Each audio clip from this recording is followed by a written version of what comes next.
Jam 5 pagi, di gang sempit kawasan pinggiran Surabaya, selalu dimulai dengan suara yang sama.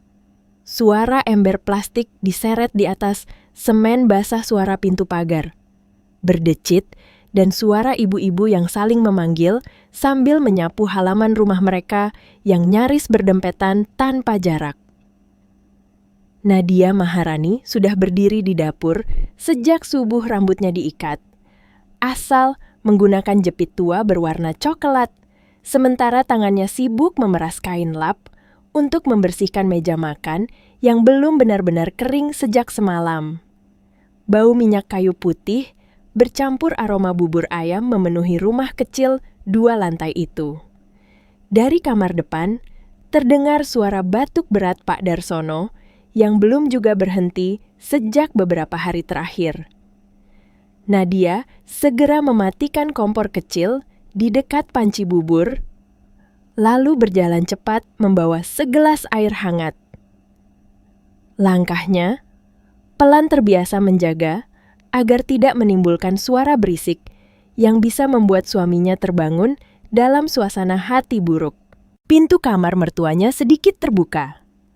Pak Darsono duduk di tepi ranjang sambil memijat tangan kirinya yang masih lemah akibat stroke ringan 6 bulan lalu.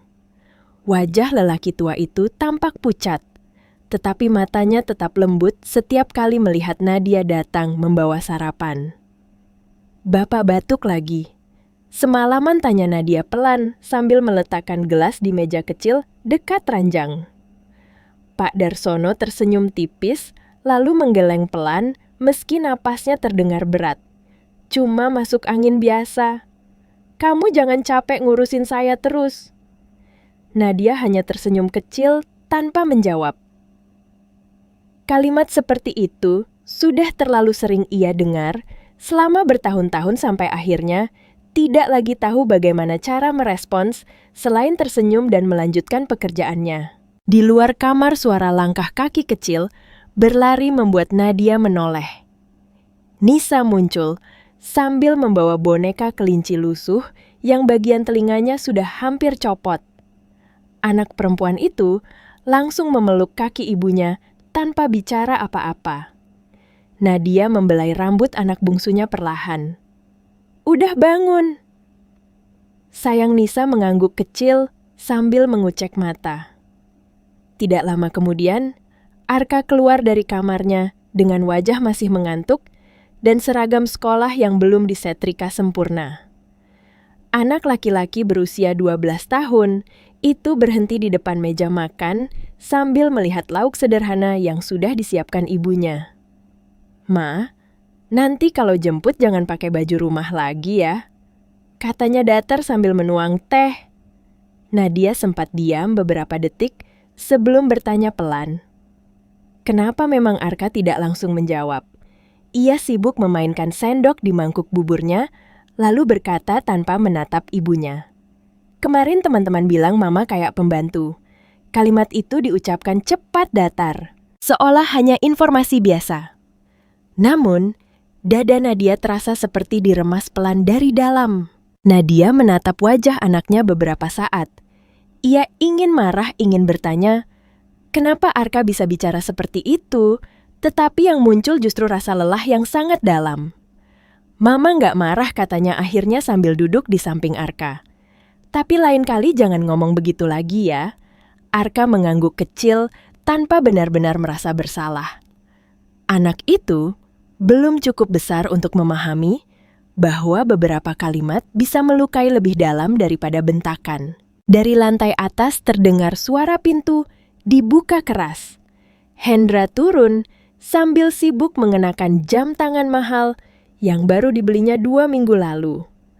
Aroma parfum maskulin langsung memenuhi ruang makan kecil mereka. Lelaki itu bahkan belum benar-benar melihat Nadia ketika berkata, "Kopi mana Nadia?" Segera berdiri mengambil cangkir hitam favorit suaminya. Dulu, Hendra selalu membuat kopi sendiri sambil bercanda di dapur kecil kontrakan mereka. Sekarang, lelaki itu bahkan jarang duduk lebih dari 5 menit di meja makan rumahnya sendiri. "Kamu nanti jangan lupa datang ke rumah Mama siang ini," kata Hendra sambil memeriksa ponselnya. Mau bahas acara ulang tahun pernikahan mereka. Nadia mengangguk pelan. Hendra menyeruput kopi tanpa benar-benar memperhatikan wajah istrinya. "Dan tolong nanti kalau ada tamu bisnis di sana, jangan terlalu banyak ngomong dulu. Mereka itu relasi penting." Kalimat itu diucapkan ringan, tetapi cukup untuk membuat udara di sekitar Nadia terasa lebih dingin. Ia tahu maksud sebenarnya. Hendra malu membiarkan istrinya ikut berbicara di depan orang-orang yang sekarang dianggapnya setara. Beberapa tahun lalu, lelaki itu tidak pernah seperti ini. Dulu Hendra pulang dengan kaos penuh debu semen, sambil tertawa lepas ketika proyek kecilnya berhasil dibayar.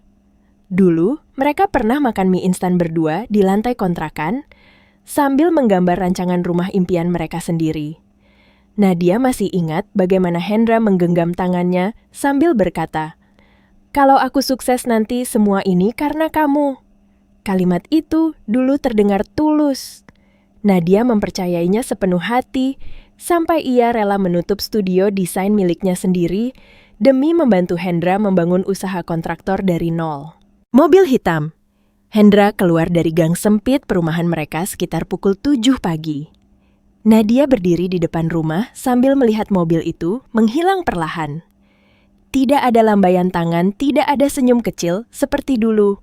Yang tersisa hanya suara mesin mobil mahal yang terasa asing di telinganya sendiri. Siang harinya Nadia datang ke rumah mertuanya yang jauh lebih besar daripada rumahnya sendiri. Rumah itu berdiri di kawasan perumahan elit Surabaya Barat dengan pagar tinggi dan taman depan yang selalu dirawat tukang kebun. Yuliana sudah duduk di ruang tamu bersama beberapa ibu sosialita ketika Nadia masuk membawa kotak makanan. Perempuan itu langsung memandang Nadia dari atas sampai bawah sebelum tersenyum tipis. "Kamu kalau kesini, jangan pakai baju begitu terus, Nadia. Ini rumah keluarga kontraktor besar sekarang." Salah satu ibu di sampingnya tertawa kecil.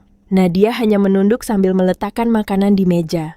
Sepanjang siang itu, Nadia lebih banyak berada di dapur, membantu para asisten rumah tangga mempersiapkan daftar makanan untuk pesta ulang tahun pernikahan Yuliana dan Pak Darsono yang akan diadakan di ballroom hotel mewah minggu depan. Dari ruang tamu sesekali terdengar suara Yuliana membanggakan Hendra di depan teman-temannya. "Anak saya sekarang proyeknya sama orang-orang besar. Makanya saya bilang sama Hendra, kalau sudah naik kelas, ya lingkungannya juga harus naik kelas." Nadia tahu kalimat itu sebenarnya ditujukan untuknya. Sore menjelang ketika semua tamu mulai pulang. Nadia sedang membereskan piring di dapur saat ponselnya bergetar pelan. Ia segera membuka layar dan memastikan tidak ada siapapun di sekitar. Sebuah email baru masuk ke akun samaran miliknya. Klien apartemen di Jakarta akhirnya menyetujui desain interior yang ia kerjakan diam-diam selama 3 minggu terakhir. Nadia menatap angka transfer yang akan diterimanya sambil mengembuskan napas lega. Beberapa bulan terakhir, proyek Hendra mulai tersendat. Meski suaminya tidak pernah jujur soal kondisi keuangan mereka, Nadia cukup peka melihat perubahan kecil. Tagihan mulai menumpuk diam-diam. Hendra lebih mudah marah. Beberapa kali, lelaki itu menerima telepon dengan nada tegang, lalu keluar rumah tanpa penjelasan. Karena itu, Nadia kembali bekerja secara diam-diam, menggunakan nama samaran lama yang dulu pernah dipakainya ketika baru mulai menjadi desainer interior. Ia mengerjakan desain saat semua orang tidur sambil menemani Nisa yang sering terbangun tengah malam. Tidak ada yang tahu. Bahkan Hendra sendiri tidak pernah curiga bahwa sebagian uang belanja beberapa bulan terakhir berasal dari pekerjaan istrinya sendiri. Malam itu, hujan turun deras ketika Nadia pulang. Listrik di rumah sempat mati. Beberapa menit membuat suasana terasa lembab dan sunyi. Setelah anak-anak tidur, Nadia membuka laptop lamanya di meja dapur. Cahaya layar menerangi wajahnya yang terlihat jauh lebih lelah dibanding usianya. Di folder tersembunyi laptop itu masih tersimpan puluhan desain lama miliknya bersama sang kakak Rangga. Nama itu selalu membuat dada Nadia sesak. Sudah lebih dari 12 tahun sejak kebakaran gudang yang menghancurkan studio keluarga mereka. Kebakaran yang merenggut nyawa Rangga dan menghancurkan seluruh hidup Nadia dalam satu malam. Setelah kejadian itu, Nadia menghilang dari dunia desain. Ia hidup seperti bayangan dirinya sendiri selama bertahun-tahun sampai akhirnya bertemu Hendra. Kadang, Nadia bertanya dalam hati apakah ia menikah karena cinta atau karena terlalu lelah hidup sendirian dengan rasa bersalah. Seminggu kemudian, ballroom hotel tempat acara ulang tahun pernikahan orang tua Hendra dipenuhi dekorasi bunga putih dan lampu kristal besar yang memantulkan cahaya hangat ke seluruh ruangan. Para tamu datang menggunakan pakaian mahal tertawa sambil membawa gelas anggur dan membicarakan proyek bisnis. Nama Hendra beberapa kali terdengar disebut dengan kagum. Nadia melihat semua itu dari ruang belakang hotel sambil sibuk mengatur makanan bersama para staf catering. Sejak pagi, Yuliana memang meminta Nadia fokus membantu konsumsi saja. Biar tamu depan diurus orang-orang yang lebih cocok, katanya tadi. Siang sambil tersenyum tipis. Panas dapur hotel membuat peluh membasahi leher Nadia. Tangannya bergerak cepat memindahkan loyang demi loyang makanan sambil sesekali mengecek ponsel untuk memastikan anak-anak baik-baik saja di rumah tetangga. Dari speaker ballroom terdengar suara musik jazz, pelan bercampur suara tamu yang tertawa. Lalu suara Hendra terdengar jelas melalui mikrofon. Kalau laki-laki sukses, istrinya juga harus tahu diri. Jangan cuma numpang nama. Tawa langsung memenuhi ballroom. Nadia membeku. Tangannya yang sedang memegang loyang panas terlambat bereaksi. Kulit telapak tangannya langsung melepuh, terkena panas logam. Salah satu staf catering panik mendekat, tetapi Nadia hanya menggeleng pelan. Ia tidak menangis. Ia bahkan tidak marah. Yang terasa justru kehampaan aneh, seperti ada bagian dalam dirinya yang perlahan mati tanpa suara. Ia berjalan pelan ke dekat wastafel dapur, membuka keran air dingin, lalu menatap pantulan dirinya di kaca yang mulai dipenuhi embun panas. Wajahnya terlihat pucat, matanya kosong. Untuk pertama kalinya dalam hidupnya Nadia, merasa benar-benar asing terhadap dirinya sendiri. Di luar ballroom, tepuk tangan kembali terdengar meriah. Nadia mematikan kompor perlahan. Saat itulah pintu dapur terbuka pelan. Seorang pria tua berpakaian sederhana masuk sambil membawa topi lusuh di tangannya. Wajahnya tampak lelah, tetapi matanya langsung membesar. Begitu melihat Nadia berdiri di dekat wastafel. Pria itu berhenti melangkah. Napasnya terdengar berat. Ibu Nadia suaranya bergetar pelan. Nadia menoleh perlahan. Begitu melihat wajah pria itu, darah di tubuhnya terasa menghilang seketika. Pria tua itu mendekat satu langkah lagi dengan mata berkaca-kaca. Jadi benar, selama ini ibu masih hidup. Wajah Nadia langsung pucat. Tangannya yang melepuh perlahan gemetar di bawah aliran air dingin. Sudah bertahun-tahun tidak ada seorang pun yang memanggilnya dengan nada seperti itu. Nada yang membawa kembali seluruh bagian hidup yang selama ini berusaha, ia kubur rapat-rapat. Di luar sana, suara musik pesta masih terdengar mewah dan hangat. Namun di dalam dapur sempit penuh asap itu, masa lalu Nadia perlahan mulai bangkit kembali. Hujan turun sejak sore dan belum menunjukkan tanda-tanda akan berhenti ketika Nadia duduk sendirian di meja makan sambil memandangi layar ponselnya yang terus menyala karena notifikasi berita. Nama Hendra muncul di berbagai portal lokal dengan judul yang membuat dadanya sesak. Ia membaca pelan kalimat demi kalimat tentang penyelidikan dana proyek investor ilegal dan dugaan pencucian uang yang menyeret beberapa pengusaha konstruksi di Surabaya. Di salah satu foto berita itu, Hendra terlihat keluar dari gedung pemeriksaan dengan wajah tegang sambil menutupi muka dari kamera wartawan. Nadia menatap foto itu lama sekali sampai suara pintu pagar dibuka kasar membuat tubuhnya tersentak. Hendra masuk dalam keadaan basah kuyup, wajahnya kusut, matanya merah seperti belum tidur semalaman. Ia melempar kunci mobil ke atas meja tanpa melihat Nadia sedikit pun. Aroma rokok dan hujan bercampur memenuhi ruang makan kecil itu. Nadia berdiri perlahan sambil bertanya, "Hati-hati.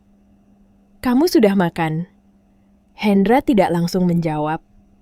Ia hanya membuka kulkas, mengambil air dingin, lalu meminumnya setengah botol dengan tangan gemetar. Nadia bisa melihat ada sesuatu yang runtuh dalam diri suaminya malam itu, tetapi ia juga tahu laki-laki itu terlalu penuh gengsi untuk mengakuinya. "Aku capek," ucap Hendra pendek sambil mengusap wajahnya kasar. Nadia mengangguk kecil. "Aku masak sup. Kalau mau aku panasin." "Enggak usah." Jawaban itu terdengar dingin, tetapi Nadia sudah terlalu terbiasa untuk merasa terkejut. Ia kembali duduk sambil menatap jemarinya sendiri. Bekas luka melepuh di tangannya akibat loyang panas beberapa hari lalu masih terasa nyeri. Hendra memperhatikan sekilas, lalu membuang pandangan seolah tidak ingin tahu. Beberapa menit berlalu dalam diam yang berat. Dari kamar depan terdengar suara televisi kecil dan tawa acara komedi yang ditonton Arka untuk mengalihkan suasana rumah yang makin menegangkan akhir ini. Nisa sudah tidur lebih dulu setelah seharian demam ringan.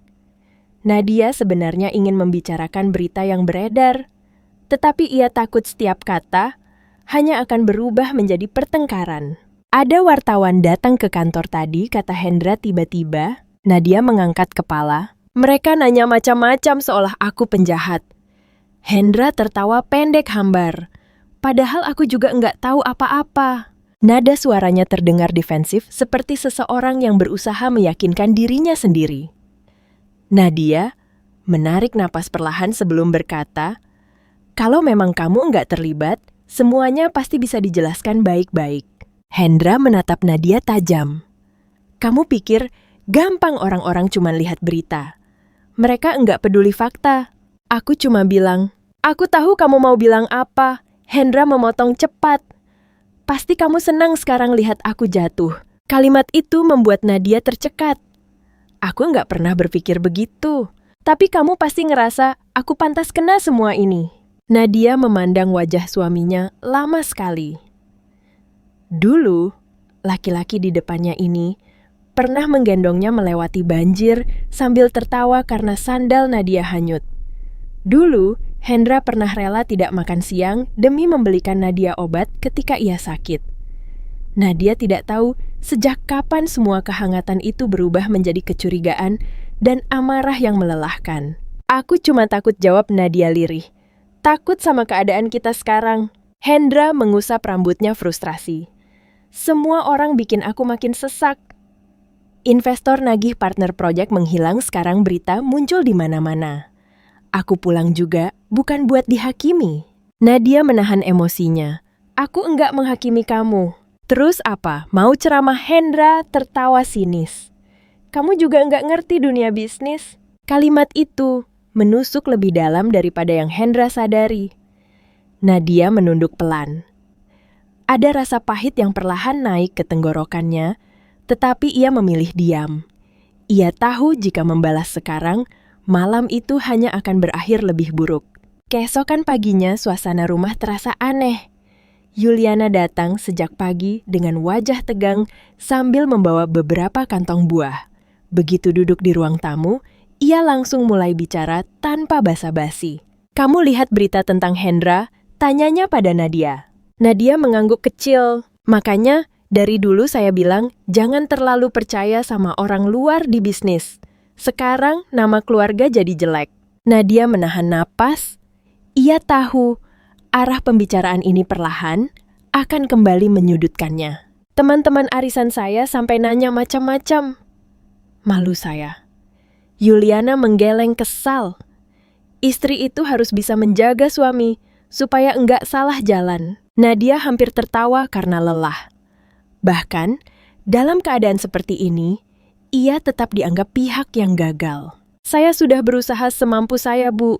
Kalau perempuan pintar menjaga rumah laki-laki, enggak akan cari pelarian di luar. Kalimat itu membuat Nadia membeku, maksud ibu. Yuliana tidak langsung menjawab. Ia justru merapikan tasnya sambil berkata santai. Kemarin saya lihat Hendra makan sama perempuan di restoran dekat hotel. Perempuan cantik muda pakai mobil bagus. Jantung Nadia berdetak lebih keras. Ia langsung tahu siapa yang dimaksud, Melissa. Yuliana memperhatikan reaksi Nadia sambil menghela napas panjang. Kadang laki-laki sukses memang butuh pasangan yang bisa mendampingi pergaulan mereka. Nadia menggigit bibirnya pelan sampai terasa sakit. Ada sesuatu dalam dirinya yang perlahan retak, tetapi ia terlalu lelah untuk marah. Siang itu, Nadia duduk di kamar sambil membuka laptop lamanya. Ia mencoba fokus mengerjakan desain interior kecil untuk klien freelance, tetapi pikirannya kacau. Suara hujan yang kembali turun di luar justru membuat kepalanya semakin berat. Ia menatap sketsa ruang tamu yang sedang dikerjakannya sambil teringat masa ketika ia dan kakaknya dulu sering begadang bersama menyelesaikan proyek desain pertama mereka. Ia masih ingat bagaimana kakaknya selalu berkata, desain itu bukan cuma soal bentuk Nadia. Rumah harus bikin orang merasa aman. Kalimat itu tiba-tiba terasa menyakitkan sekarang. Rumahnya sendiri sudah lama tidak terasa aman. Ponselnya bergetar. Pesan masuk dari nomor tak dikenal. Ketika dibuka Nadia, langsung membeku. Foto Hendra sedang duduk berdua dengan Melissa di restoran mewah memenuhi layar. Melissa tersenyum elegan sambil menyentuh tangan Hendra di atas meja. Di bawah foto itu, ada satu kalimat pendek. Kadang perempuan harus tahu kapan dirinya sudah tidak dibutuhkan. Napas Nadia tercekat. Tangannya gemetar hebat, sampai ponsel hampir jatuh. Untuk beberapa detik, ia hanya duduk diam, tanpa bisa berpikir apapun. Ada rasa malu, marah, sedih, dan hancur yang bercampur jadi satu. Pintu kamar tiba-tiba diketuk pelan. "Mama!" Suara Arka terdengar ragu. Nadia buru-buru menghapus air matanya sebelum membuka pintu. Arka berdiri sambil memegang buku sekolah. Ada tugas gambar perspektif. Mama bisa bantu. Nadia memandang wajah anak sulungnya yang mulai beranjak remaja itu. Beberapa tahun terakhir, Arka semakin jarang meminta bantuan darinya. Anak itu mulai malu menunjukkan kedekatan dengan ibunya sejak Hendra membawa mereka masuk ke lingkungan yang lebih elit. Namun siang itu, Arka terlihat seperti anak kecil lagi. Nadia memaksakan senyum kecil. "Sini!" Mereka duduk bersama di meja makan. Nadia mulai mengajarkan garis perspektif dengan suara lembut. Arka memperhatikan serius sambil sesekali bertanya. Untuk pertama kalinya, setelah sekian lama, Nadia merasa dirinya masih berguna. "Dulu Mama memang bisa gambar begini?" tanya Arka pelan. Nadia tersenyum tipis. "Dulu Mama kerja desain interior." "Kenapa berhenti?" Pertanyaan itu membuat Nadia diam beberapa saat. Karena waktu itu, Mama pikir keluarga lebih penting. Arka mengangguk pelan, tetapi sorot matanya terlihat bingung. Anak itu belum cukup besar untuk memahami pengorbanan orang dewasa. Malam harinya, Hendra pulang lebih larut dari biasanya. Nadia sedang membereskan dapur ketika suara pintu dibuka keras. Begitu melihat Hendra masuk dengan wajah tegang dan langkah goyah Nadia, langsung tahu sesuatu buruk terjadi lagi. "Ada apa?" tanyanya hati-hati. Hendra melepaskan jasnya kasar, lalu membantingnya ke sofa. Semua proyek ditahan sementara. Nadia menahan napas. Mereka takut ikut terseret kasus. Hendra tertawa pahit. Orang-orang yang dulu nempel sekarang pura-pura enggak kenal. Ia berjalan mondar-mandir seperti kehilangan arah. Nadia memperhatikan wajahnya yang mulai terlihat lebih tua dalam beberapa minggu terakhir. Aku bisa bantu cari solusi, kata Nadia pelan. Hendra langsung menoleh tajam. Bantu kamu mau bantu apa? Aku masih punya beberapa klien desain. Mungkin. Cukup, bentak Hendra tiba-tiba. Aku nggak butuh uang dari kamu. Suara keras itu membuat Nisa yang baru bangun tidur menangis dari kamar. Nadia refleks ingin menghampiri anaknya, tetapi Hendra lebih dulu menendang kursi makan sampai terjatuh. Aku capek dipandang gagal, teriaknya. Nadia membeku. Aku kerja mati-matian bertahun-tahun buat keluarga ini. Sekarang semua orang lihat aku kayak sampah. Aku enggak pernah bilang kamu gagal, jawab Nadia dengan suara bergetar. Tapi kamu mikir begitu. Enggak, Hendra mendekat dengan napas berat. Kalau bukan karena kamu jual perhiasan diam-diam, aku enggak bakal kelihatan menyedihkan kayak sekarang. Nadia terdiam beberapa detik sebelum berkata lirih. Aku jual itu karena kita butuh uang. Aku masih bisa cari uang sendiri. Kalau bisa, kenapa semuanya sampai begini? Kalimat itu keluar begitu saja sebelum Nadia sempat menahannya.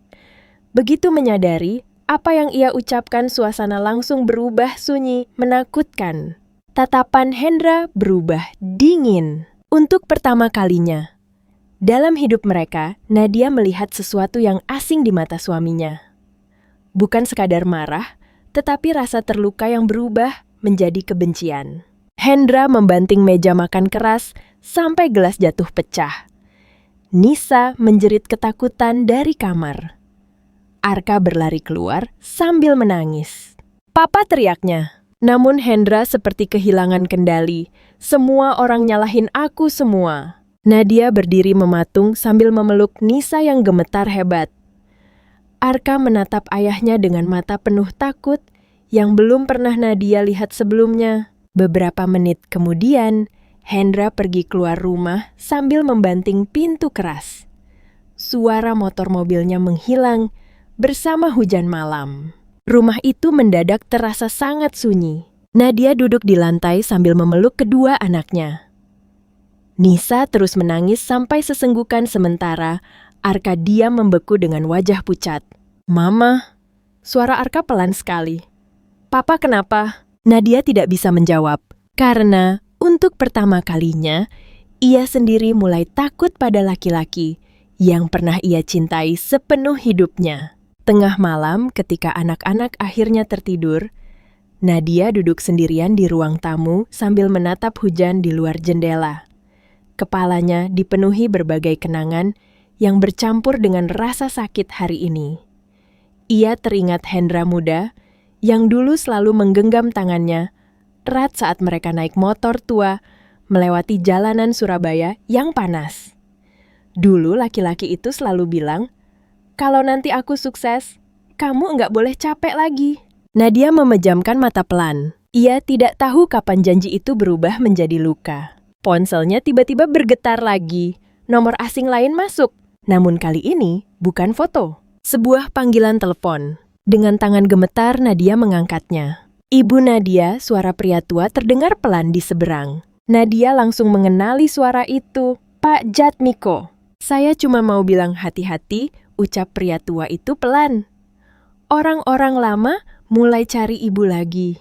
Darah Nadia terasa dingin. Maksud bapak apa? Ada yang buka lagi kasus gudang dulu. Nadia memegang ponselnya semakin erat. Saya takut semuanya mulai muncul lagi. Suara hujan terdengar semakin keras di luar rumah ketika Nadia perlahan menutup matanya. Dan untuk pertama kalinya, setelah bertahun-tahun berusaha mengubur masa lalunya, ia mulai merasa hidup yang dibangunnya perlahan sedang runtuh dari dua arah sekaligus. Sejak telepon dari Pak Jatmiko, malam itu, Nadia tidak bisa tidur dengan tenang. Hampir setiap kali memejamkan mata, ia kembali mendengar suara pria tua itu mengatakan bahwa kasus kebakaran lama mulai dibuka kembali.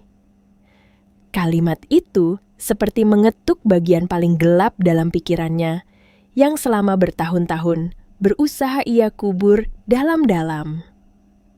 Menjelang subuh, Nadia masih duduk di balkon kecil rumah sambil memeluk lututnya sendiri.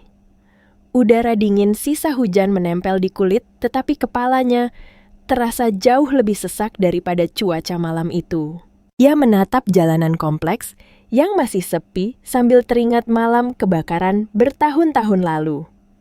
Bau asap, suara siren, dan wajah kakaknya yang tidak pernah sempat ia lihat lagi setelah gudang itu runtuh, terus muncul seperti mimpi buruk yang tidak selesai.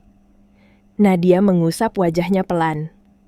Selama ini, ia berpikir dengan hidup sederhana, menjauh dari dunia bisnis, dan mengorbankan semua mimpinya demi keluarga baru. Rasa bersalah itu perlahan akan hilang. Namun, ternyata luka yang tidak pernah benar-benar sembuh hanya diam menunggu waktu untuk terbuka lagi. Suara pintu kamar membuat Nadia menoleh. Arka berdiri di sana dengan wajah kusut karena baru bangun tidur. Anak laki-laki itu menatap ibunya beberapa detik sebelum duduk di sebelahnya tanpa bicara. "Mama belum tidur?" tanyanya pelan. Nadia memaksakan senyum tipis. "Belum ngantuk." Arka ikut menatap jalanan depan rumah. Beberapa detik berlalu dalam diam yang aneh. Nadia sadar beberapa bulan terakhir hubungan mereka semakin jauh. Arka mulai memasuki usia remaja dan lebih banyak diam, sementara suasana rumah yang penuh tekanan membuat mereka seperti kehilangan cara bicara satu sama lain. "Papa belum pulang?" tanya Arka lagi. Nadia menggeleng kecil. Anak itu menarik napas pelan. Teman-teman sekolah mulai ngomongin berita papa. Kalimat itu membuat dada Nadia terasa nyeri. Mereka bilang papa korupsi. Nadia menelan ludah sebelum menjawab hati-hati. Kadang orang suka ngomong sebelum tahu semuanya. Tapi benar enggak? Pertanyaan itu menggantung lama. Nadia tidak tahu harus menjawab apa, karena ia sendiri sudah tidak yakin mengenal laki-laki yang tidur satu rumah dengannya selama 10 tahun terakhir. "Apapun yang terjadi, Papa tetap sayang sama kamu," jawab Nadia akhirnya. Arka tertawa kecil hambar. "Kalau sayang, kenapa Papa selalu marah?" Nadia memejamkan mata sesaat. Anak itu tidak lagi bicara seperti anak kecil. Ada luka yang mulai tumbuh diam-diam dalam dirinya. Pagi itu Hendra baru pulang saat matahari sudah tinggi. Ia masuk rumah dengan wajah kusam dan mata merah. Begitu melihat Nadia di ruang makan, ia langsung menghindari tatapannya. Nadia bisa mencium aroma alkohol samar dari tubuhnya. "Kamu dari mana?" tanya Nadia pelan. "Meeting. Semalaman." Hendra membuka kulkas tanpa menjawab. Nadia sebenarnya ingin berhenti peduli. Namun, setiap melihat keadaan suaminya yang semakin berantakan, hatinya tetap sakit. "Ada yang datang cari kamu tadi malam," katanya hati-hati. "Siapa?" "Pak Jatmiko." Tubuh Hendra langsung menegang. Ia menoleh cepat. "Ngapain dia kesini?" "Cuma telepon." "Dia bilang apa?" Nadia memperhatikan reaksi suaminya. Untuk pertama kalinya, ia melihat kecemasan nyata di mata Hendra saat nama itu disebut. "Katanya ada orang yang buka lagi kasus lama keluargaku." Hendra terdiam beberapa detik sebelum tertawa pendek. "Kasus kebakaran itu sudah bertahun-tahun. Tapi kenapa kamu kelihatan takut?" "Aku nggak takut." Jawabannya terlalu cepat. Nadia memandang wajahnya lama. "Kamu tahu sesuatu. Jangan mulai aneh-aneh, Nadia." Hendra menutup kulkas lebih keras dari perlu. "Aku sudah cukup pusing." Ia berjalan masuk kamar tanpa melanjutkan pembicaraan. Nadia berdiri mematung sambil merasakan firasat buruk yang semakin besar. Beberapa hari berikutnya, rumah mereka berubah seperti tempat yang dipenuhi ketegangan tanpa suara. Wartawan mulai beberapa kali datang ke depan kompleks. Tetangga yang dulu ramah sekarang lebih sering berbisik ketika Nadia lewat. Bahkan, ibu-ibu warung mulai memandangnya dengan rasa ingin tahu yang menusuk. Suatu siang ketika Nadia sedang membeli kebutuhan dapur kecil, di minimarket dekat rumah, dua perempuan yang berdiri di rak sabun tidak sadar berbicara cukup keras, hingga terdengar jelas olehnya. "Itu istrinya yang masuk berita itu ya?" "Iya, kasihan anak-anaknya. Tapi katanya suaminya memang sombong sekarang." Nadia pura-pura tidak mendengar. Ia berjalan cepat menuju kasir sambil menahan rasa malu yang membakar wajahnya. Dulu, hidup sederhana memang membuatnya sering diremehkan, tetapi setidaknya ia masih punya ketenangan. Sekarang, bahkan keluar rumah pun terasa seperti berdiri di tengah kerumunan yang diam-diam menghakimi. Saat sampai rumah, Nadia melihat sebuah mobil putih mewah terparkir di depan pagar. Jantungnya langsung terasa berat. Ia mengenali mobil itu. Melissa keluar dari dalam rumah sambil tersenyum kecil ketika melihat Nadia datang. Penampilannya rapi dan elegan seperti biasa, sangat kontras dengan Nadia yang hanya memakai baju rumahan sederhana sambil membawa kantong belanja. "Hendra, ada tanya," Nadia singkat. Melissa tersenyum tipis. "Baru saja mandi." Nadia menggenggam kantong plastik lebih erat. Perempuan itu berjalan mendekat dengan langkah tenang. "Aku sebenarnya cuma mau bantu urusan proyek, tapi Hendra memang lagi stres berat." Nada bicaranya terdengar halus. Tetapi ada sesuatu yang membuat Nadia merasa sedang direndahkan perlahan. "Aku masih bisa urus suamiku sendiri," jawab Nadia pelan. Melissa tertawa kecil. "Kadang laki-laki butuh orang yang ngerti dunia mereka." Kalimat itu membuat Nadia ingin pergi saja sebelum emosinya pecah. Namun, sebelum sempat masuk rumah Melissa, kembali berkata pelan, "Kamu perempuan baik, Nadia. Tapi enggak semua perempuan cocok hidup di dunia laki-laki ambisius." Nadia akhirnya menatap langsung mata perempuan itu. "Kalau tujuanmu cuma mau ambil keuntungan dari orang yang lagi jatuh, berarti kamu juga enggak lebih baik."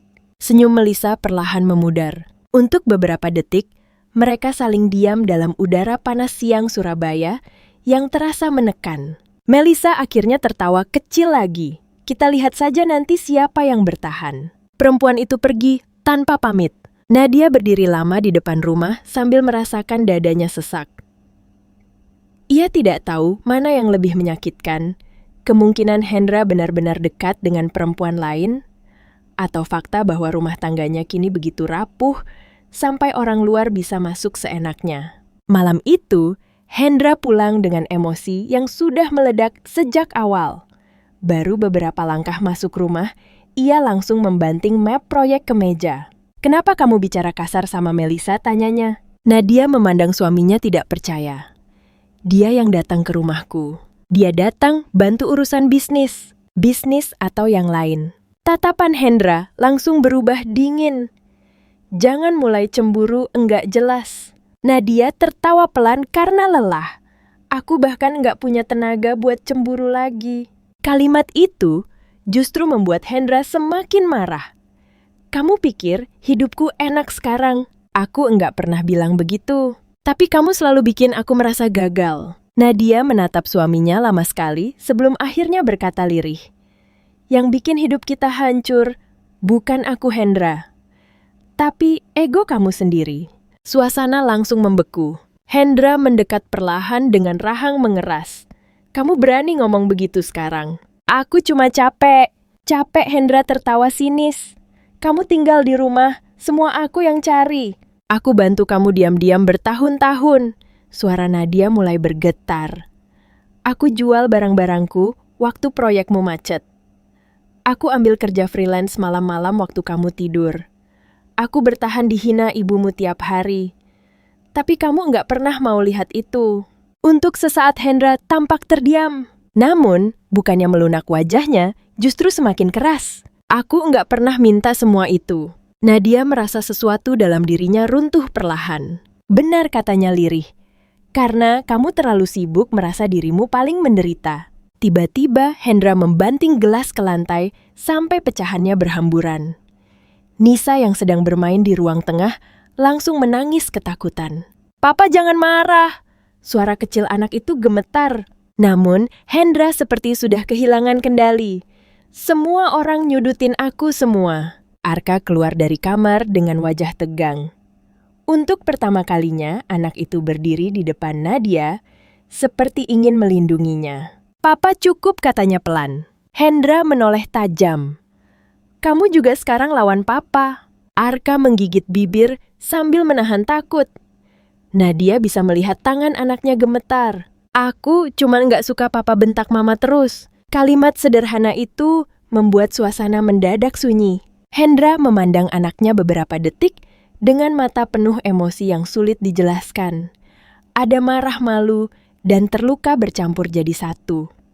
Namun akhirnya ia justru mengambil kunci mobil, lalu keluar rumah sambil membanting pintu keras. Nisa langsung memeluk Nadia sambil menangis. Arka berdiri diam dengan wajah pucat. Malam itu, Nadia sadar sesuatu telah berubah permanen dalam keluarga mereka. Beberapa hari kemudian, tekanan semakin besar. Penagih utang mulai datang ke kantor Hendra. Telepon rumah terus berdering dari nomor-nomor asing. Bahkan, ada orang yang berani mengetuk pagar rumah sambil berteriak meminta uang proyek dikembalikan. Yuliana datang dalam keadaan panik sambil membawa berita bahwa beberapa aset Hendra mulai dibekukan sementara. Aku enggak ngerti kenapa semuanya bisa jadi begini, katanya sambil menangis frustasi. Dulu hidup kita baik-baik saja. Nadia hanya diam. Harusnya kamu bisa cegah Hendra dari awal, lanjut Yuliana tanpa sadar. Nadia menoleh pelan. Ibu masih mau nyalahin saya. Yuliana terdiam beberapa detik sebelum memalingkan wajah. Namun, dari sorot matanya Nadia tahu, perempuan itu memang masih menganggap dirinya sumber semua masalah. Sore itu, Pak Jatmiko datang diam-diam ke rumah ketika Hendra belum pulang. Wajah pria tua itu terlihat lebih tua dan lelah dibanding terakhir kali Nadia melihatnya di dapur hotel. Saya nggak bisa diam lagi, katanya pelan setelah duduk. Nadia langsung merasa jantungnya berdegup lebih cepat. Ada orang mulai cari dokumen lama perusahaan keluarga Mbak Nadia. Siapa? Pak Jatmiko menghela napas panjang. Saya belum yakin. Tapi nama Surya Atmaja muncul lagi. Nadia langsung membeku. Nama itu seperti hantu lama yang tiba-tiba kembali hidup. Surya Atmaja adalah salah satu pengusaha besar yang dulu pernah bekerja sama dengan perusahaan furnitur keluarganya sebelum kebakaran terjadi. Setelah tragedi itu, pria tersebut perlahan menghilang dari hidup mereka. Kenapa sekarang muncul lagi, tanya Nadia pelan. Pak Jatmiko menunduk. Karena sepertinya dia juga ada hubungan sama proyek-proyek suami Mbak. Dunia Nadia terasa berputar pelan. Semua mulai terasa terlalu aneh untuk dianggap kebetulan. Pak Jatmiko mengeluarkan sebuah amplop tua dari tasnya. Saya simpan ini bertahun-tahun karena takut. Nadia menerima amplop itu dengan tangan gemetar. Di dalamnya ada beberapa foto gudang sebelum kebakaran dan satu salinan laporan proyek lama yang penuh coretan. Mbak Nadia harus hati-hati, ucap Pak Jatmiko lirih. Saya takut dulu itu bukan kecelakaan. Nadia perlahan mengangkat wajahnya. Apa maksud Bapak? Pria tua itu terlihat ragu beberapa detik sebelum akhirnya berkata pelan. Ada orang sengaja mau ambil saham perusahaan keluarga Mbak waktu itu. Ruangan mendadak terasa sesak. Nadia menatap foto-foto di tangannya sambil merasakan sesuatu yang dingin menjalar di tubuhnya. Selama bertahun-tahun, ia mencoba menerima kematian kakaknya sebagai takdir buruk. Namun, malam itu, untuk pertama kalinya, ia mulai takut bahwa tragedi yang menghancurkan hidupnya mungkin memang direncanakan seseorang sejak awal. Hujan turun sejak sore dan belum menunjukkan tanda akan berhenti ketika Nadia duduk sendirian di ruang tamu, rumah mereka yang mulai terasa asing. Lampu utama sengaja dimatikan sejak tadi karena ia tidak tahan melihat keadaan rumah yang perlahan kehilangan bentuk hangatnya sebagai tempat pulang. Hanya lampu kecil di dekat rak televisi yang menyala redup memantulkan bayangan samar ke dinding yang dulu pernah ia cat sendiri saat Arka masih balita.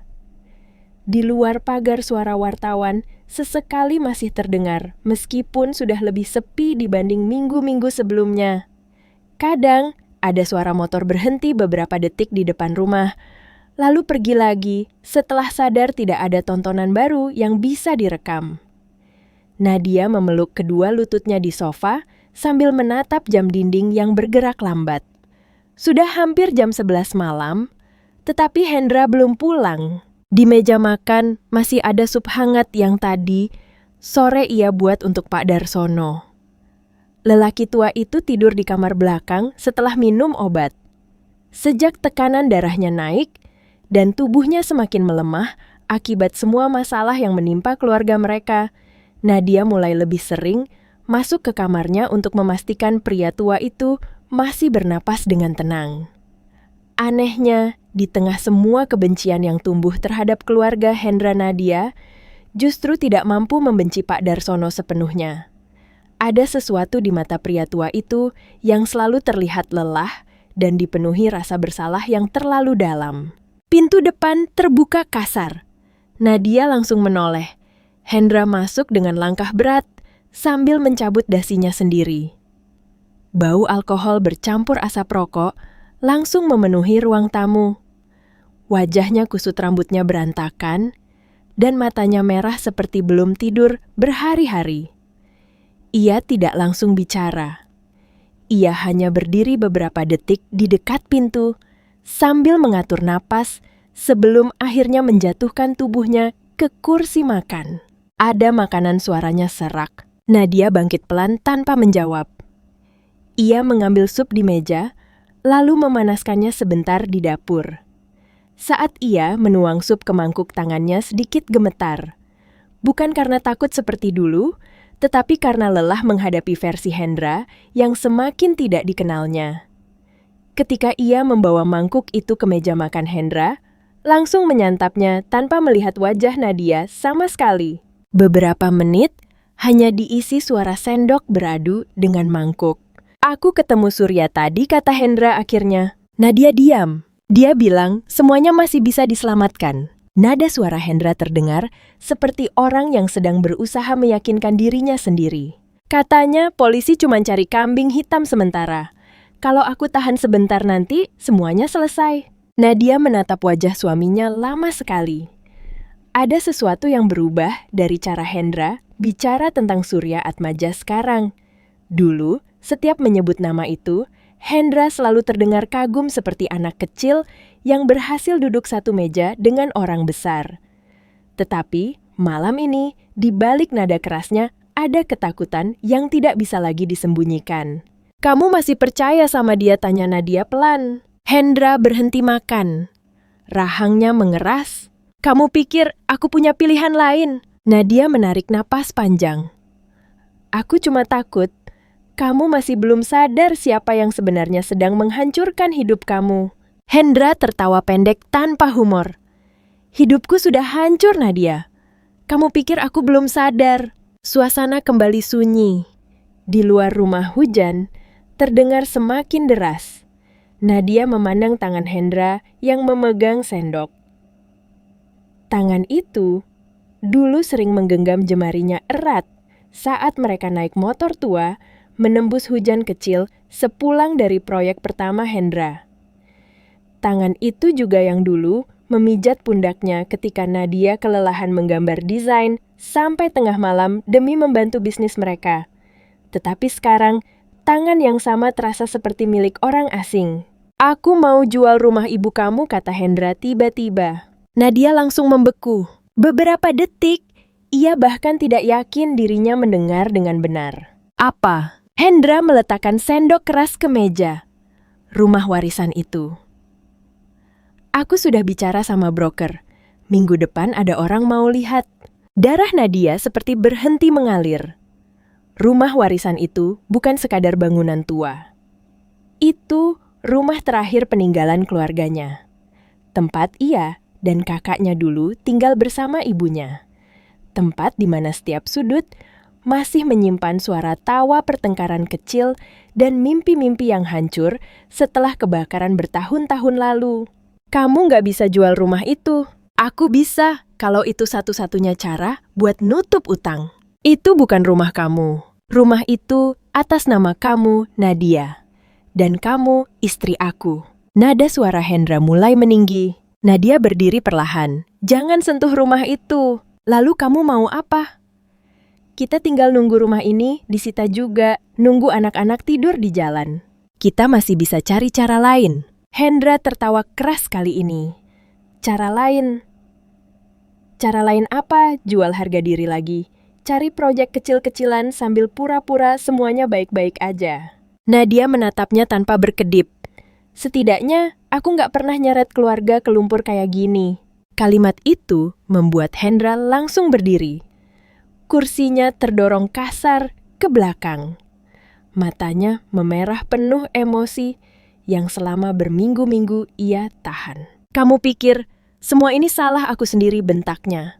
Aku kerja mati-matian buat keluarga ini. Buat keluarga atau buat gengsi kamu sendiri. Suara Nadia tidak keras, tetapi cukup tajam untuk membuat Hendra kehilangan kendali. Aku capek dipermalukan terus, Nadia. Hendra menunjuk wajah istrinya. Kamu nggak pernah ngerti tekanan yang aku tanggung. Aku ngerti lebih dari yang kamu kira. Enggak, kamu cuma duduk di rumah. Kalimat itu menggantung beberapa detik di udara sebelum akhirnya berubah menjadi sesuatu yang jauh lebih menyakitkan. Nadia tersenyum kecil. Senyum yang justru terlihat lebih sedih daripada tangisan. 10 tahun, aku bantu kamu bangun semuanya, Hendra. Tapi sekarang kamu bahkan malu ngakuin aku pernah ada di hidup kamu. Hendra terdiam sepersekian detik, tetapi rasa marahnya sudah terlalu besar untuk berhenti. Aku malu punya istri yang gak pernah ngerti dunia aku sekarang. Kalimat itu menghantam Nadia. Lebih keras daripada teriakan manapun. Ia menatap wajah suaminya lama sekali, lalu mengangguk kecil, seolah akhirnya memahami sesuatu yang selama ini ia paksa abaikan. Akhirnya kamu jujur juga. Hendra membuang muka. Napasnya memburu. Namun, sebelum ia sempat bicara lagi, suara batuk keras terdengar dari kamar belakang. Nadia langsung berjalan cepat menuju kamar Pak Darsono. Pria tua itu duduk di tepi ranjang sambil memegang dada. Wajahnya pucat. Nadia segera mengambil air minum dan membantu memegang bahunya. Bapak nggak apa-apa. Pak Darsono menggeleng pelan, namun matanya terlihat ketakutan. Dari luar kamar suara Hendra masih terdengar samar memukul meja makan karena frustrasi. Pak Darsono memejamkan mata beberapa detik sebelum berbisik lirih. Semua ini salah saya. Nadia langsung menoleh. Apa maksud Bapak? Pria tua itu tidak menjawab. Ia hanya terlihat semakin gemetar. Malam itu, Nadia tidak bisa tidur.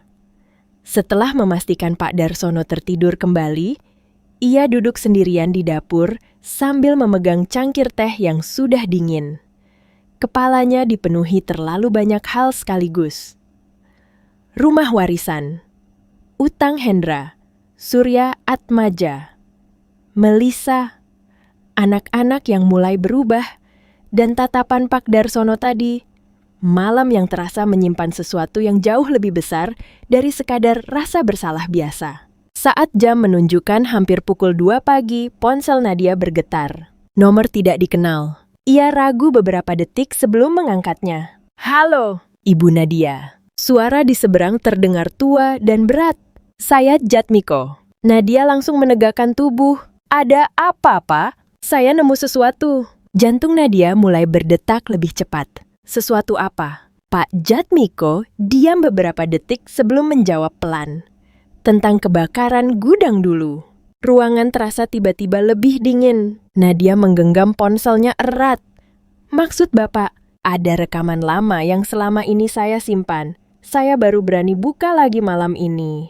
Nadia menelan ludah. Besok pagi, Ibu bisa datang. Suara Pak Jatmiko terdengar sangat serius. Ada hal yang harus Ibu lihat sendiri. Keesokan paginya, Nadia pergi tanpa memberitahu Hendra. Ia hanya bilang kepada Arka bahwa dirinya akan keluar sebentar membeli obat untuk Pak Darsono. Langit Surabaya masih mendung ketika ia tiba di rumah kecil Pak Jatmiko di daerah lama dekat pergudangan. Rumah itu tampak tua dan lembab, dipenuhi tumpukan kardus dan berkas proyek lama. Pak Jatmiko menyambut Nadia dengan wajah tegang. Ia mempersilakan Nadia masuk ke ruang kecil yang dipenuhi bau kayu lapuk dan kopi pahit.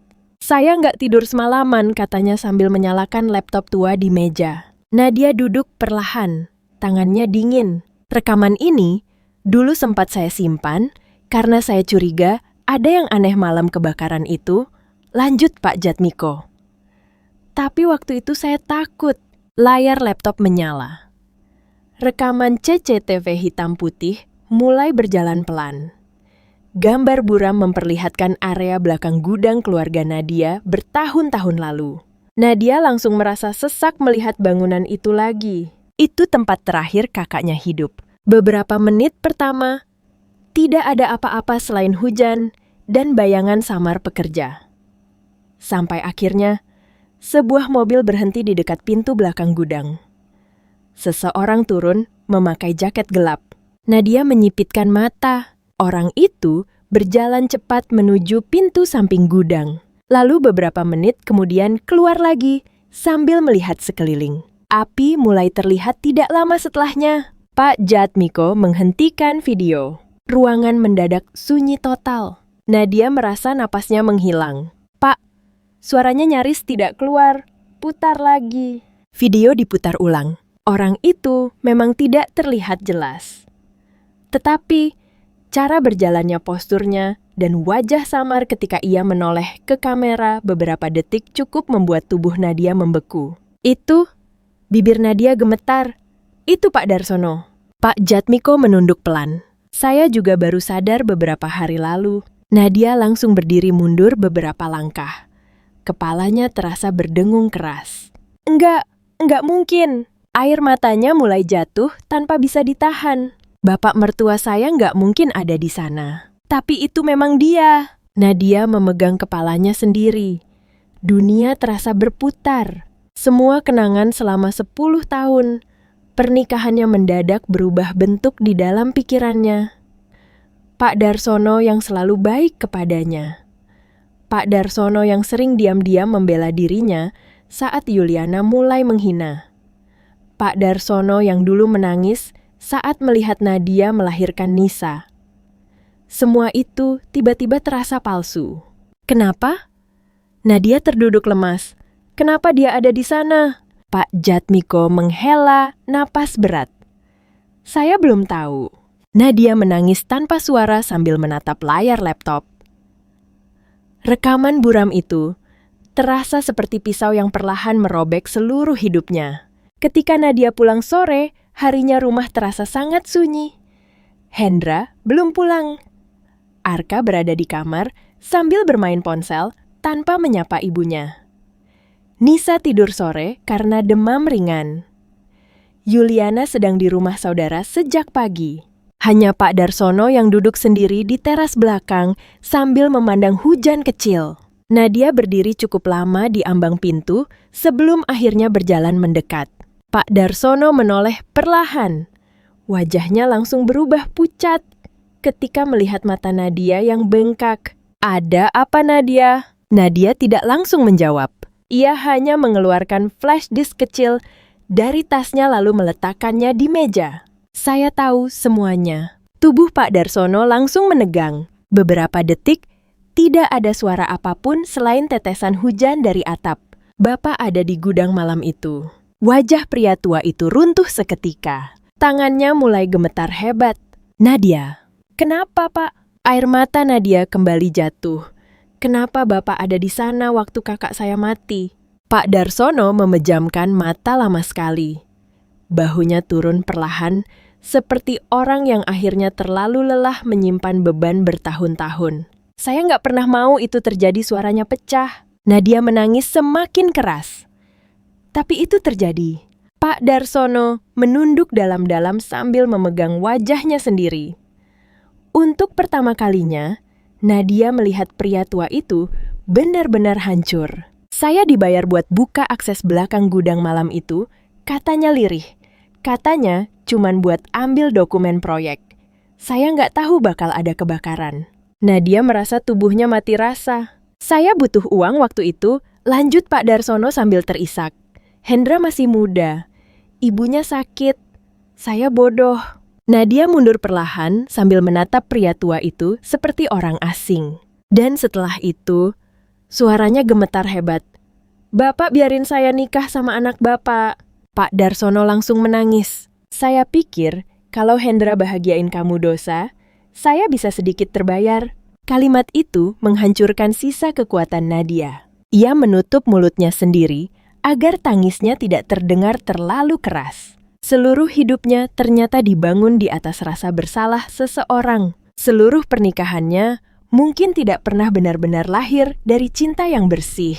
Saat itulah suara mobil berhenti terdengar dari depan rumah. Hendra pulang. Nadia langsung menghapus air matanya kasar, tetapi semuanya sudah terlambat. Hendra masuk ke rumah sambil membawa map coklat besar. Wajahnya terlihat tegang. "Aku baru dari kantor polisi," katanya cepat sebelum sadar suasana aneh di teras belakang. Tatapannya berpindah dari Nadia ke ayahnya yang sedang menangis. "Ada apa?" Tidak ada yang menjawab. Hendra mulai terlihat curiga. "Ada apa ini?" Nadia menoleh perlahan ke arah suaminya. Tatapannya kosong. Kosong sekali sampai Hendra sendiri terlihat takut. "Ayah kamu ada di gudang malam kakak saya mati." Kalimat itu membuat wajah Hendra langsung kehilangan warna. "Apa?" Nadia tertawa kecil sambil menangis. Tawa yang terdengar lebih menyakitkan daripada teriakan. "Keluarga kamu menghancurkan keluarga saya. Lalu kamu menikahi saya seolah semuanya normal." "Hendra," Pak Darsono mencoba bicara, tetapi anaknya langsung mundur beberapa langkah. "Ini nggak mungkin." Nadia menggeleng pelan sambil terus menangis. Tapi ini nyata. Hendra menatap ayahnya dengan mata penuh kebingungan dan ketakutan yang perlahan berubah menjadi kehancuran. Pak Darsono tidak mampu menatap balik anaknya sendiri. Dan untuk pertama kalinya sejak semua masalah dimulai, Hendra akhirnya sadar bahwa hidup yang selama ini ia bangun mungkin memang berdiri di atas dosa yang jauh lebih besar daripada yang pernah ia bayangkan. Beberapa bulan setelah malam, ketika semuanya runtuh, kehidupan Nadia berubah menjadi sesuatu yang terasa asing bahkan bagi dirinya sendiri. Ia dan kedua anaknya kini tinggal di rumah kontrakan kecil di gang sempit daerah pinggiran Surabaya yang jauh dari lingkungan lama mereka. Rumah itu hanya memiliki 2 kamar sempit dengan cat dinding yang mulai mengelupas dan atap seng yang berisik setiap kali hujan turun. Tidak ada pagar tinggi, tidak ada mobil mahal, tidak ada ruang tamu besar tempat Hendra dulu menerima tamu proyek sambil membicarakan uang miliaran rupiah. Yang ada hanya kipas angin tua yang sesekali berbunyi kasar meja makan kecil dekat dapur serta rak plastik murah, tempat Nadia menyimpan perlengkapan sekolah Nisa dan Arka. Anehnya, meskipun hidup mereka jauh lebih sederhana untuk pertama kalinya. Setelah bertahun-tahun Nadia bisa bernapas tanpa merasa diawasi atau dihakimi setiap kali berjalan di dalam rumah. Namun, ketenangan itu tidak benar-benar datang utuh. Luka yang terlalu lama dipendam tidak hilang hanya karena seseorang pindah tempat tinggal. Setiap malam, Nadia masih sering terbangun mendadak karena mimpi buruk tentang gudang terbakar dan suara kaca pecah yang terus berulang di kepalanya. Kadang, ia duduk sendirian di dapur kontrakan sambil memeluk lutut sampai subuh karena takut memejamkan mata lagi. Ada malam-malam ketika suara motor knalpot di jalan membuat tubuhnya langsung gemetar karena mengingatkannya pada malam polisi datang menangkap Hendra. Ada juga hari-hari ketika ia tiba-tiba diam di tengah memasak hanya karena mencium bau kayu terbakar dari rumah tetangga yang sedang membakar sampah. Trauma itu hidup diam-diam di dalam tubuhnya seperti luka yang tidak pernah benar-benar menutup. Arka berubah menjadi anak yang jauh lebih pendiam. Remaja itu tidak lagi banyak bicara seperti dulu. Sepulang sekolah, ia lebih sering langsung masuk kamar memakai headset, lalu menghabiskan waktu sendirian sampai malam. Nadia beberapa kali mencoba mengajaknya bicara pelan-pelan, tetapi Arka selalu menjawab seperlunya sebelum kembali menutup diri.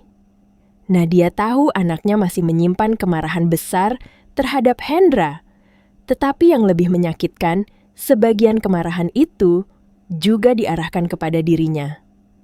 Ada kekecewaan yang belum selesai karena selama bertahun-tahun, Nadia memilih diam menghadapi penghinaan di rumah mereka sendiri. Sementara itu, Nisa masih menjalani terapi bicara 2 kali seminggu. Gadis kecil itu memang mulai membaik, tetapi ketika gugup atau takut, kata-katanya masih sering tersendat. Setiap kali melihat putrinya kesulitan menyebut kalimat sederhana dada Nadia, terasa diremas rasa bersalah yang begitu dalam. Untuk bertahan hidup, Nadia mulai kembali menerima pekerjaan desain interior freelance menggunakan nama aslinya. Awalnya, ia sangat takut. Sudah terlalu lama, ia bersembunyi di balik identitas palsu karena trauma masa lalu dan rasa malu terhadap kehancuran keluarganya sendiri. Tetapi, kebutuhan memaksa dirinya bergerak. Ia mulai membuka kembali laptop lama miliknya yang selama bertahun-tahun hanya tersimpan di lemari. Tangannya sempat gemetar saat pertama kali menggambar desain dapur kecil untuk klien pertamanya setelah sekian lama. Namun, perlahan sesuatu di dalam dirinya terasa hidup kembali. Ada bagian dari Nadia yang ternyata belum benar-benar mati, meskipun selama ini terus ditekan. Suatu sore ketika hujan kecil turun di luar kontrakan, Nadia menerima telepon dari nomor tidak dikenal. Ia sempat ragu mengangkatnya karena masih trauma dengan wartawan dan penagih utang yang dulu sering menghubunginya tanpa henti. Tetapi, setelah beberapa dering, ia akhirnya menjawab pelan. "Halo," suara perempuan di seberang terdengar hangat dan profesional.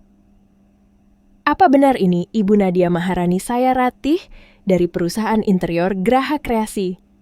Nadia langsung duduk tegak. Nama perusahaan itu cukup besar di Surabaya. Ratih menjelaskan bahwa salah satu klien lama Nadia dulu ternyata merekomendasikan hasil desainnya. Mereka sedang mencari desainer freelance untuk proyek renovasi butik hotel kecil di Malang. Nadia sempat terdiam beberapa detik karena tidak percaya dirinya masih diingat orang setelah bertahun-tahun menghilang dari dunia itu. Setelah telepon berakhir, Nadia duduk lama sambil menatap layar ponselnya. Air matanya jatuh perlahan, tetapi kali ini bukan karena kesedihan. Untuk pertama kalinya, setelah sekian lama, ia merasa dirinya bukan sekadar perempuan yang gagal mempertahankan rumah tangga. Di sisi lain, kota Hendra menjalani hari-harinya di penjara dengan kondisi yang jauh berbeda dari kehidupan lamanya. Pada minggu-minggu pertama, ia masih mencoba mempertahankan sisa kesombongannya. Ia bicara keras, mencoba terlihat kuat di depan tahanan lain, dan terus meyakinkan dirinya bahwa semua ini hanya sementara. Tetapi, waktu perlahan menghancurkan pertahanan itu sedikit demi sedikit. Tidak ada kolega proyek yang datang membantu. Tidak ada pejabat yang dulu tertawa bersamanya di restoran mahal yang mau mengangkat telepon pengacaranya. Orang-orang yang dulu memanggilnya Pak Hendra, dengan penuh hormat, sekarang pura-pura tidak mengenalnya. Setiap malam, Hendra duduk sendiri di sudut sel sambil menatap lantai dingin dan mengingat satu persatu keputusan yang membawanya ke tempat itu. Yang paling menyiksa bukan kondisi penjaranya, melainkan rasa malu yang terus tumbuh setiap hari. Ia mulai sadar betapa jauh dirinya berubah dari pria muda sederhana yang dulu dicintai Nadia.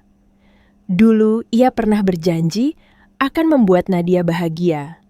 Dulu ia pernah berkata bahwa semua keberhasilannya nanti adalah milik mereka bersama. Tetapi, semakin sukses dirinya, semakin besar pula rasa takut dianggap rendah oleh orang lain. Ketakutan itu perlahan berubah menjadi kesombongan, lalu berubah lagi menjadi penghinaan terhadap orang yang justru paling banyak berkorban untuknya. Suatu malam, Hendra duduk sendirian di sel ketika seorang petugas memanggil namanya. Ada kiriman surat. Hendra menerima amplop coklat kusam itu dengan bingung.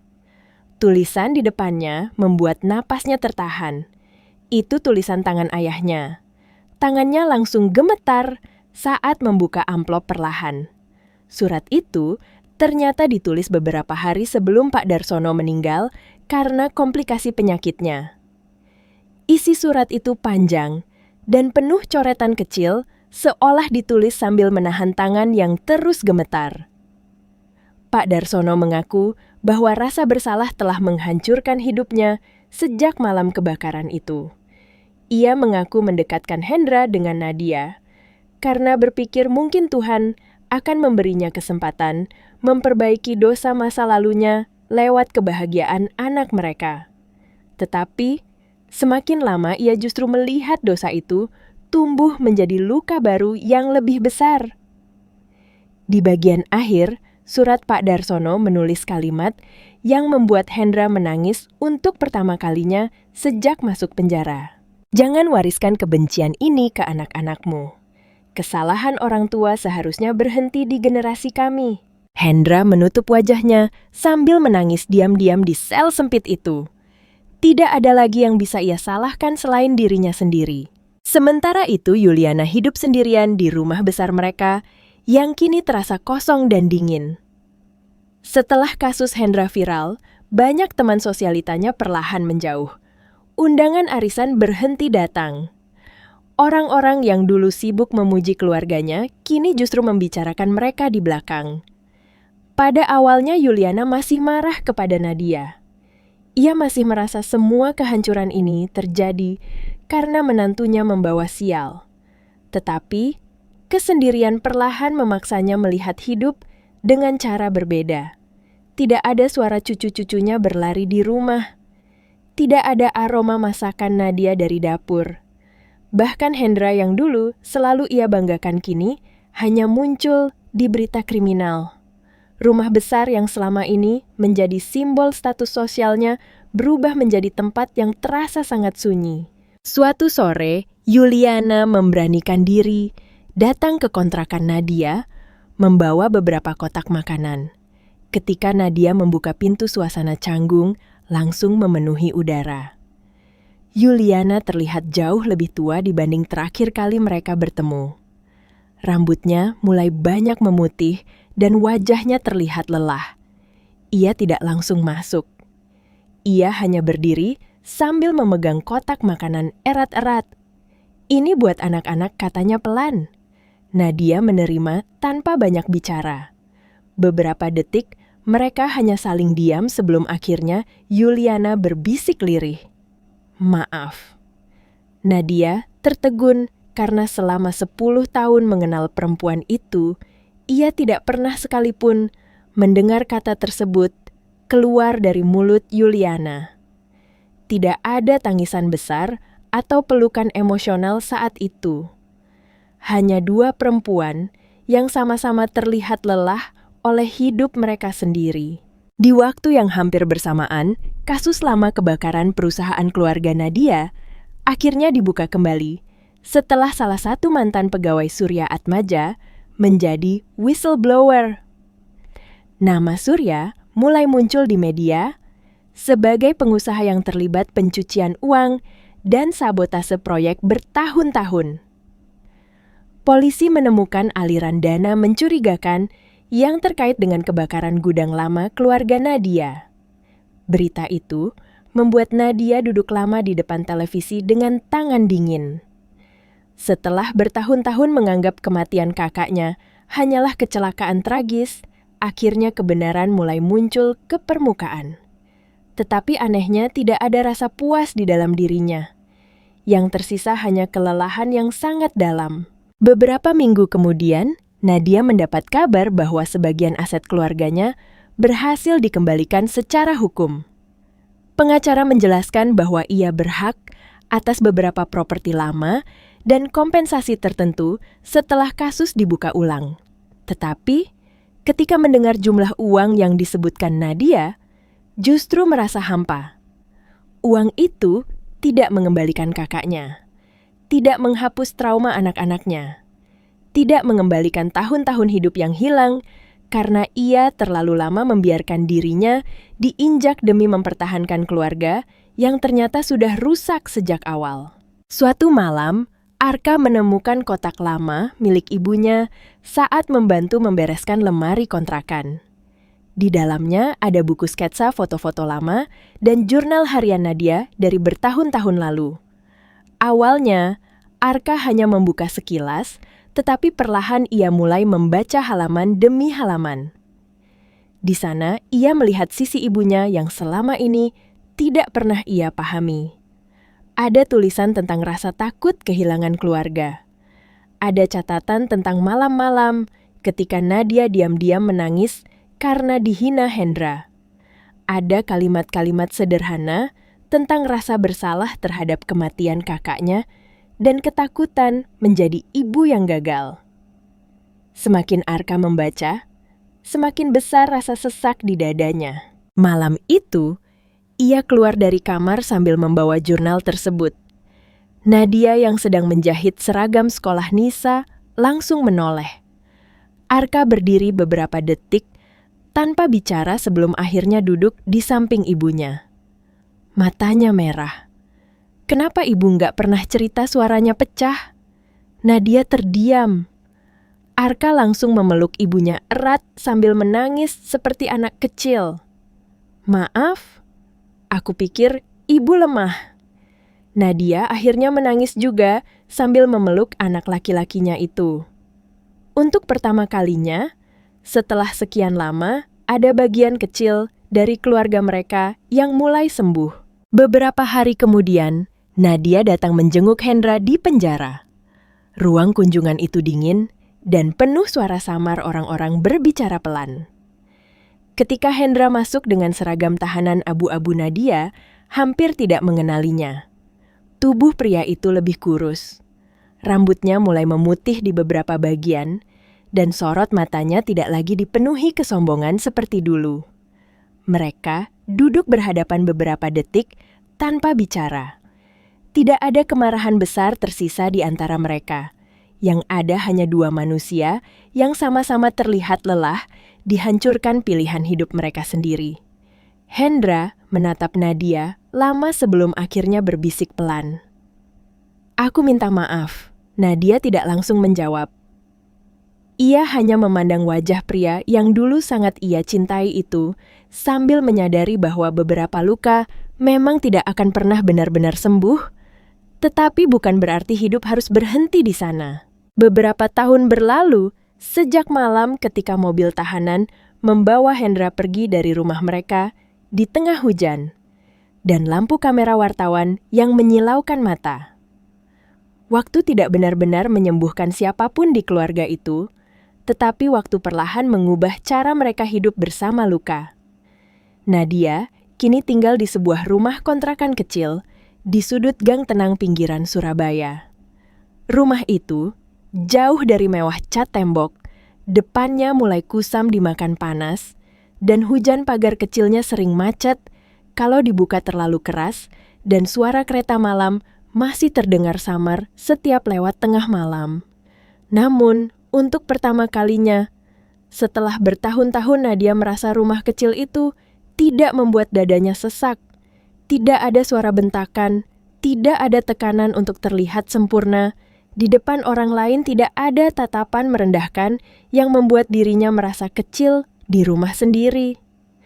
Pagi itu, Nadia membuka jendela ruang tamu sambil membawa secangkir teh hangat. Udara dingin sisa hujan semalam masuk perlahan bersama aroma tanah basah. Dari dapur, terdengar suara Nisa tertawa kecil karena gagal memecahkan telur untuk sarapan.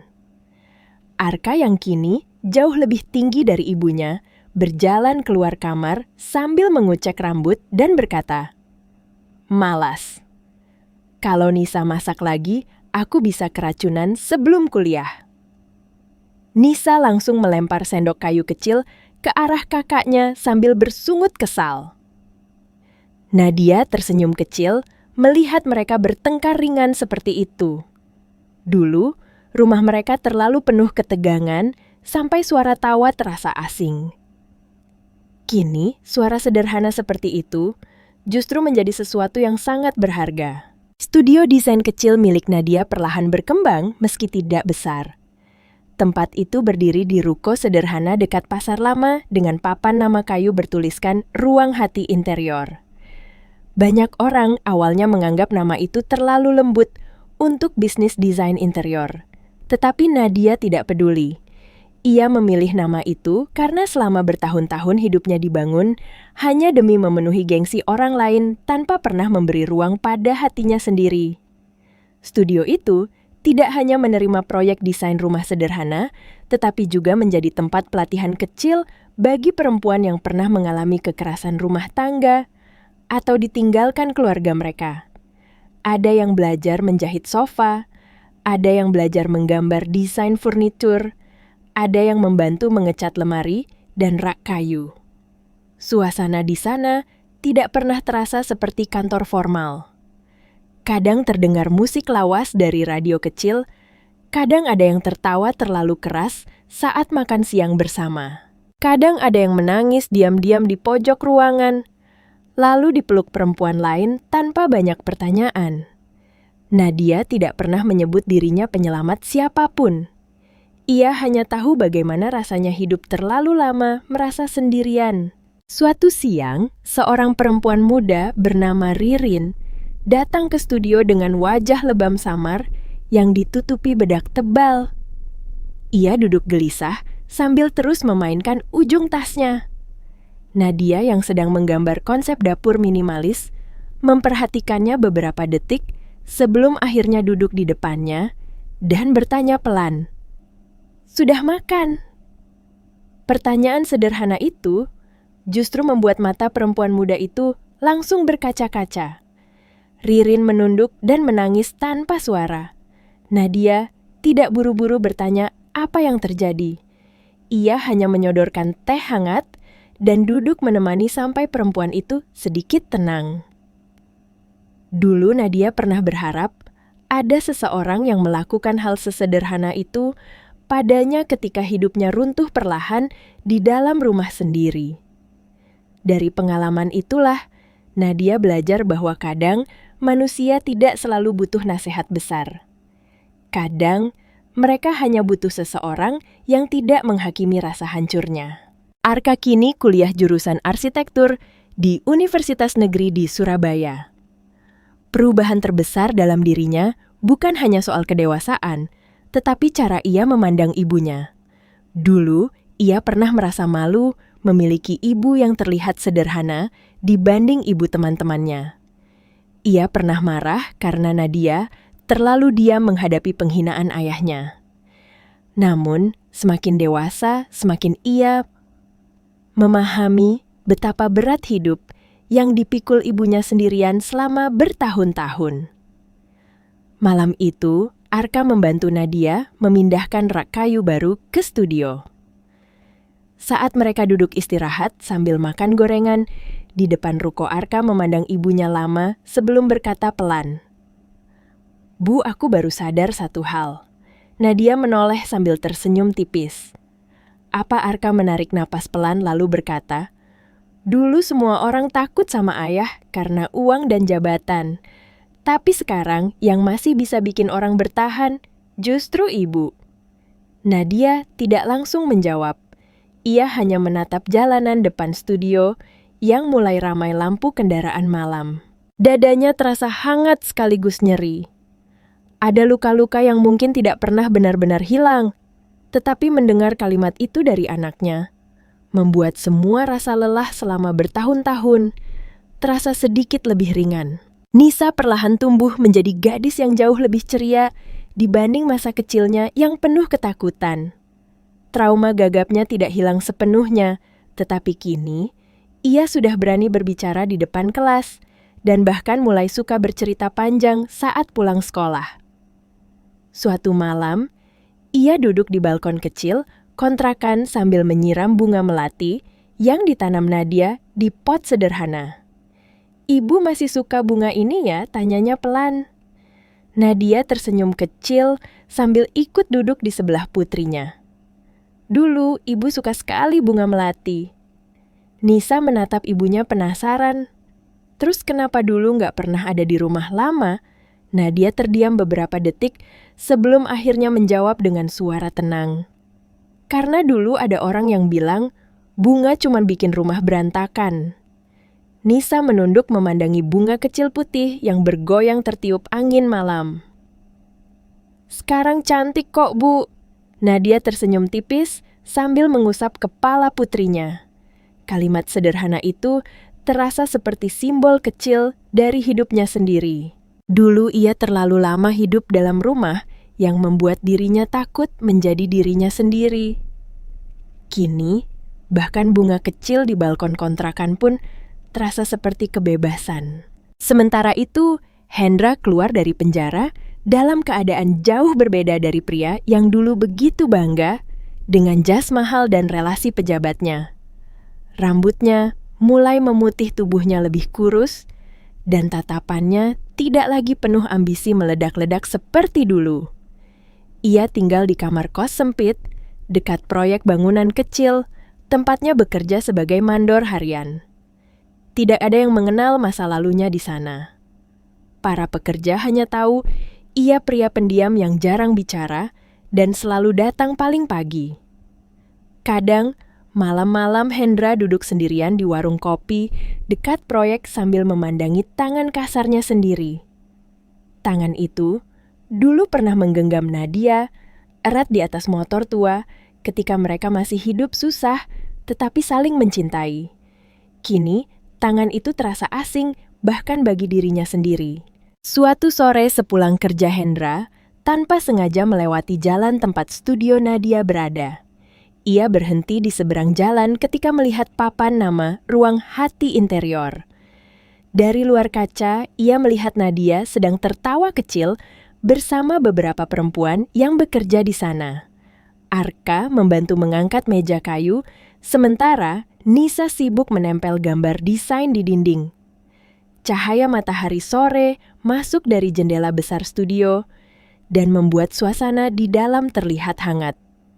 Hendra berdiri lama sambil memegang kotak makan siangnya yang belum sempat dibersihkan. Ada rasa sesak yang sulit dijelaskan di dadanya. Ia sadar untuk pertama kalinya bahwa perempuan yang dulu selalu ia anggap lemah, justru berhasil membangun kembali hidup dari puing-puing kehancuran tanpa menghancurkan orang lain di sekitarnya. Hendra ingin masuk, ingin meminta maaf sekali lagi, ingin mengatakan bahwa ia menyesal telah membuat Nadia merasa kecil selama bertahun-tahun. Tetapi, langkahnya terasa terlalu berat. Akhirnya, ia hanya berdiri diam beberapa menit sebelum pergi perlahan tanpa diketahui siapapun. Di rumah besar lamanya Yuliana, kini hidup jauh lebih sepi. Banyak orang yang dulu mendekatinya karena status sosial kini menghilang satu persatu. Rumah itu masih besar, tetapi terasa kosong dan dingin. Suatu hari, Yuliana datang ke kontrakan Nadia, membawa beberapa kotak makanan untuk cucu-cucunya. Wajahnya tampak jauh lebih tua dibanding beberapa tahun lalu. Ketika Nadia membukakan pintu keduanya, sempat saling diam beberapa detik. Dulu, hubungan mereka dipenuhi sindiran dan luka yang sulit dijelaskan. Kini yang tersisa hanya kelelahan hidup masing-masing. "Aku masak rawon," kata Yuliana, pelan sambil menyerahkan kotak makanan. Nadia menerimanya perlahan. Tidak ada pelukan hangat, tidak ada tangisan dramatis, tetapi ada sesuatu yang berubah di antara mereka. Setelah duduk beberapa menit di ruang tamu kecil itu, Yuliana berkata lirih, "Dulu saya terlalu sibuk menjaga gengsi sampai lupa menjaga keluarga sendiri." Nadia menatap perempuan tua itu lama. Ada banyak luka yang tidak bisa dihapus hanya dengan penyesalan, tetapi Nadia juga terlalu lelah untuk terus hidup dalam kebencian. "Yang penting sekarang, anak-anak masih punya nenek," jawab Nadia pelan. Mata Yuliana langsung memerah mendengar kalimat itu. Malam semakin larut ketika Nadia duduk sendirian di balkon kecil rumah kontrakannya setelah semua orang tidur. Angin malam berembus pelan, membawa aroma hujan dari kejauhan. Ia menyiram bunga melati di pot kecil sambil memandang langit Surabaya yang samar tertutup awan. Hidupnya tidak sempurna. Luka masa lalu tidak hilang begitu saja. Kadang ia masih terbangun tengah malam karena mimpi tentang kebakaran gudang kakaknya. Kadang ia masih merasa takut mendengar suara bentakan keras. Kadang bayangan wajah Hendra di masa muda masih muncul tiba-tiba di kepalanya. Namun, untuk pertama kalinya dalam hidupnya Nadia, tidak lagi hidup demi mendapatkan pengakuan siapapun. Ia tidak lagi berusaha menjadi istri sempurna, menantu sempurna, atau perempuan yang terus mengorbankan dirinya agar dicintai orang lain. Ia akhirnya belajar bahwa dirinya layak hidup tenang tanpa harus meminta izin pada siapapun. Di kejauhan terdengar suara azan subuh mulai berkumandang pelan dari masjid ujung gang. Nadia memejamkan mata beberapa detik sambil menarik napas panjang.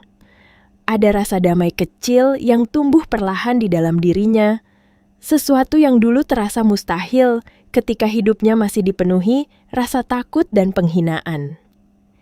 Ia memandang bunga melati yang bergoyang pelan tertiup angin, lalu tersenyum tipis.